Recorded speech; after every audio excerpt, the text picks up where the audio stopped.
The laughter echoed through the gleaming gymnasium as Lance Carter, the gym's golden boy, wiped sweat from his brow. His latest viral video, showing him toying with an overmatched opponent, had already racked up millions of views. Across the room, the only person not applauding was a janitor mopping up blood from the mats. Hector Morales moved with quiet efficiency, his worn hands gripping the mop handle like it was an old friend.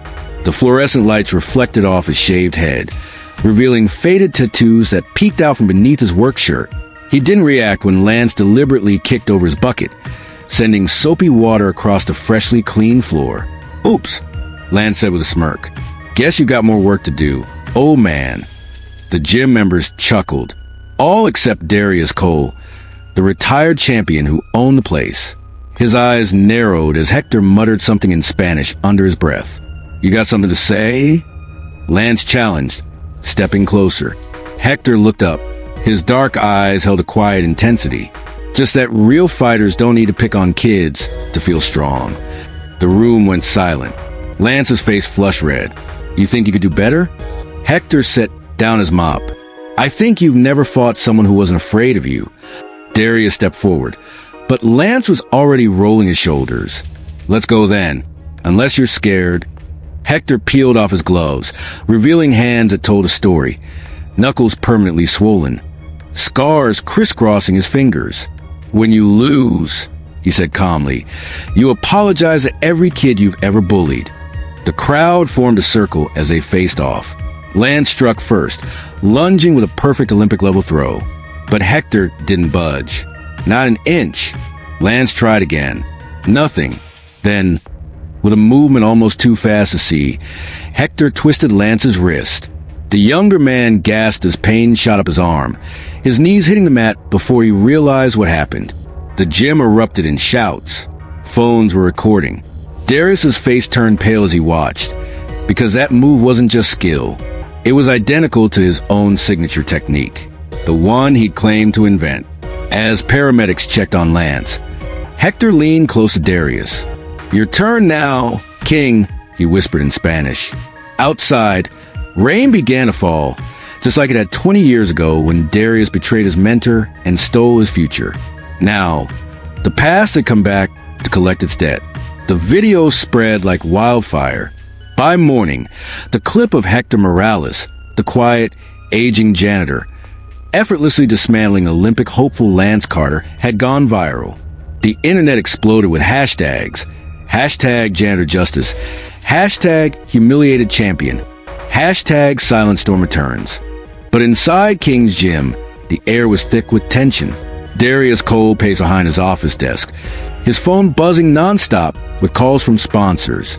The same sponsors who'd built his empire on lies, on stolen glory, on the bones of the man currently mopping his floors.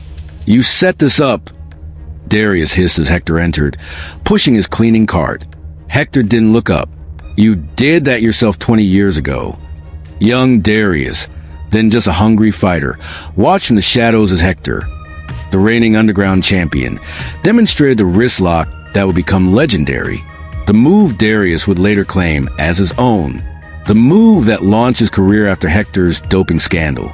The gym doors burst open. Reporters shoved microphones forward. "Mr. Cole, is it true you stole techniques from Hector Morales?" Darius's face burned. Behind the cameras, Lance sat icing his shoulder, his eyes filled with something new, doubt.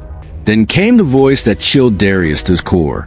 "Daddy," a young black woman pushed through the crowd. Sophia Morales, Hector's daughter, the journalism student who'd spent years investigating corruption in combat sports. She held up a folder. "I found the original lab reports." Her voice shook with rage. "The ones you paid to change." The room fell deathly quiet. Hector finally looked at Darius, not with anger, with pity. "You took everything from me," he said softly, "but you couldn't take the truth." As reporters shouted questions, Darius's enforcer reached under his jacket, and Sophia's phone kept recording. The whole world was about to see what happened when a king got cornered. The enforcer froze as Lance's fingers dug into his wrist with surprising precision. A hush fell over the gym. Even the reporters stopped shouting. Hector didn't move, didn't blink, but his shoulders relaxed just slightly as he watched his old technique used to protect his daughter. Sophia kept filming. "That's right," she said, voice steady now. "The whole world's watching." A projector screen descended from the gym's ceiling. Sophia's doing. Grainy footage played. Young Hector, shirtless and bleeding in a chain-link cage, taking down opponents twice his size. The same wrist lock, the same footwork, the same moves Darius had built his empire on. Then came the damning clip. A 22-year-old Darius, sweaty and nervous, handing an envelope to a doping official. Lance's grip on the enforcer slackened. You told me those underground fights were just gang violence." Hector finally spoke. "They called it that when brown men did it. Called it art when white fighters copied us." Darius's phone rang. His wife's photo flashed on screen. He rejected the call. Too late. Sophia smiled bitterly. "Your sponsors are dropping you. Your wife just filed for divorce. And the athletic commission?" She tapped her phone. "They're reopening every case you ever testified in." The enforcer backed away, hands raised. Even he knew when a ship was sinking. As police sirens wailed outside, Darius did the unthinkable. He grabbed Sophia's phone and smashed it against the wall. But the damage was done. The live stream had already cut out on one final image. Darius's fist coming toward the camera. The screen went black 1 second before impact. For a breathless moment, the gym stood frozen. Sophia's shattered phone sparking on the floor, Darius heaving with adrenaline, Hector still as stone by his mop bucket. Then the police burst in. Hands where we can see them. Darius's smirk died when the officers walked right past Hector and cuffed him instead. What the hell is this? The lead detective held up an evidence bag containing Sophia's memory card. Assault, fraud, doping conspiracy. She glanced at Hector. "And we just matched your fingerprints to that 2003 bribe envelope." Lance stepped forward, his voice hollow. "You told me Hector was just some washed-up street fighter." Hector finally moved, picking up his mop. Street fighters don't retire undefeated. Outside, news vans swarmed the parking lot. ESPN played the underground footage on loop. Twitter exploded with hashtag Janitor versus King memes. But the real bomb dropped when Sophia plugged a backup drive into the gym's projector. The screen lit up with medical records. Proof Darius had been doping for years while framing others. As they led Darius away, he snarled at Hector. "You think this makes you a hero? You'll still die nobody." Hector wrung out his mop, the water running rust red. "I clean floors. You'll be cleaning toilets." He turned to Lance. "As for you..." Lance flinched, but Hector simply extended his mangled right hand. "You held back that goon. Maybe there's hope." As the crowd dispersed, a UFC executive approached Hector with a contract. But before he could speak, Sophia intercepted him, holding up her own business card. "Talk to me first. I'm his manager now."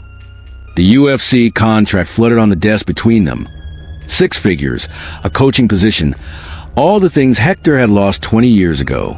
The executive tapped his Mont-Blanc pen. "Just sign, and we'll make you the face of our new integrity campaign." Hector didn't even glance at the paperwork. Sophia slammed her palm on the desk. "You want his name to clean up your mess? Then we talk royalties, health insurance, a public apology from the commission." Across the gym, Lance scrubbed blood from the mats, voluntarily. His silver medal hung around Hector's mop bucket. "I forfeited my sponsorship," he admitted. "Couldn't take money from people who lied about you." Hector studied the young man's bruised face. "You're learning." That night, an old man in a wheelchair arrived. Tony the Hammer Rodriguez, Hector's former training partner, alive but paralyzed from their last spar. The media had reported him dead. "Been running a gym in Juarez," Tony rasped. "Heard you finally stopped hiding." At dawn, Hector placed the unsigned contract in a dumpster. Instead, he taped a handwritten note to the gym mirror. Asterisk, "Real warriors build each other up. First class free, 9 a.m. Sundays. No belts. No fees. H**. As Hector walked away, The camera zoomed in on the first student to arrive. Lance Carter, carrying Tony's wheelchair up the steps. The first Sunday morning light filtered through the gym's high windows as Hector Morales unlocked the doors. He wore no GI, no black belt, just the same worn janitor's clothes, now freshly laundered. The scent of lemon disinfectant still clung to his hands as he rolled out the mats. Outside, a line had formed, not the wealthy members who used to train here, not the social media fighters chasing fame. These were faces Hector recognized from the neighborhood. The busboy from the taqueria down the street, the single mother who worked night shifts at the hospital, the teenage boy with the stutter who got bullied at school, and at the front of the line, Lance Carter, his Olympic medal hanging around the neck of Tony Rodriguez's wheelchair. Hector paused, mop in hand. "You sure about this?" Lance wiped sweat from his brow. He'd been pushing Tony's chair uphill for 6 blocks. "I don't deserve to be here," he admitted, "but I'm willing to learn." Tony chuckled, slapping his paralyzed thighs. "Kid's got heart. Reminds me of you at that age." Storm. Hector didn't demonstrate any flashy techniques. Instead, he had them all sit cross-legged on the mats. "Martial arts isn't about winning," he began, pouring green tea into mismatched cups. "It's about seeing." He gestured to the busboy, Manuel, whose hands shook from carrying heavy trays 12 hours a day. "You already have a fighter's grip." To the nurse, Alicia, whose back was strong from lifting patients. "Your posture is better than most black belts." Then to Lance. "And you finally stopped looking at the cameras."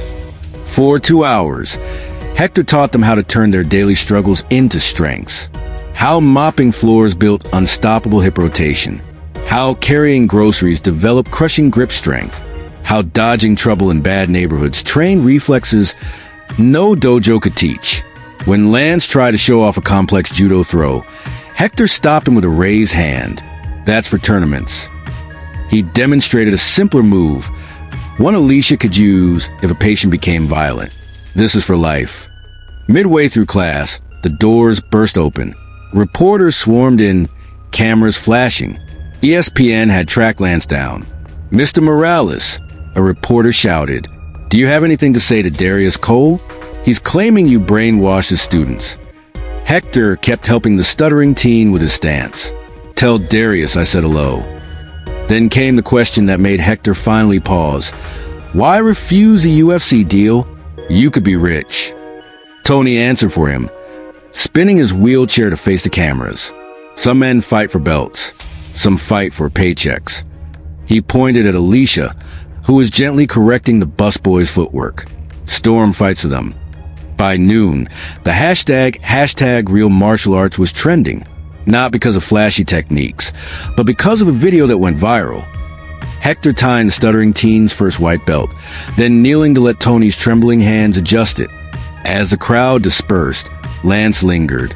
"I don't get it," he confessed. "After everything Darius did, why forgive? Why help?" Hector looked at the sun-faded photos on the gym's wall of champions. All young fighters of color, whose careers had mysteriously ended early. The art wasn't meant to be kept.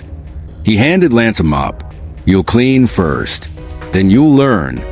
That evening, as Hector turned off the lights, he didn't notice a new sign someone had hung outside: Morales Martial Arts, no belts required. Below it, taped to the door, was Lance's Olympic medal with a note: "First student, first lesson learned." The morning sun painted golden stripes across the dojo floor as Hector Morales arrived to find 24 students already waiting outside. Some in crisp GIs, others in work clothes, all with the same determined glint in their eyes. The sign above the door now read Morales Martial Arts in bold black letters. Lance's Olympic medal hanging from the O like a punctuation mark of redemption. Hector jingled his keys, the sound cutting through the crisp morning air. "You're early." Alicia, the nurse, held up a thermos. "Brought you coffee. Black, 2 sugars, just like you take it during night cleaning shifts." Hector's calloused fingers brushed against hers as he accepted the offering. The simple kindness made his throat tighten. Class began differently now. No bowing to shrines or reciting odes. Instead, Hector had them all wipe down the mats. Because respect starts with caring for your space, while he brewed tea in the dented kettle Tony had gifted him. Today, we learn the janitor's sweep, Hector announced, demonstrating how a simple mopping motion could become a devastating leg takedown. Lance, now sporting a faded Morales MA t-shirt instead of his old sponsor-covered gear, moved to help Manuel adjust his stance. The Olympic medalist's hands were gentle, his instructions patient, a far cry from the arrogant fighter who'd once mocked Hector. Midway through drills, the door creaked open. A gaunt figure stood silhouetted against the sunlight. Darius Cole, his tailored suit hanging loose on his frame, parole anklet blinking beneath his slacks. The room froze. Hector didn't flinch. "You here to train or talk?" Darius's voice was raw. "They took everything. The gym, the sponsorships, even my Hall of Fame plaque." His eyes flicked to Tony's wheelchair. "I didn't know you were alive." Tony spun his chair to face his old rival. "Know what's funny? I used to pray you'd lose everything." He gestured to the diverse students around him. "Turns out, watching you lose was less satisfying than watching them win." Against all odds, Darius stayed. Not as a teacher. Hector made him sweep the floors first, just like everyone else. The former champion's hands shook as he struggled with the mop, his muscle memory tuned for punches, not cleaning. Lance hesitated, then approached. "Here." He adjusted Darius's grip. "You're using your shoulders too much. It's in the hips." The moment hung suspended. The disgraced champion taught by the prodigy he'd misled, both learning from the janitor they'd underestimated. By noon, blisters had formed on Darius's palms. Hector tossed him a roll of tape. "Wrap them. Tomorrow there'll be calluses." Darius stared at the medical tape, like it held the secret to the universe. "Why let me stay?" Hector nodded toward the window, where a group of kids pressed their noses against the glass, watching class with wide eyes. "Because they need to see that men can change.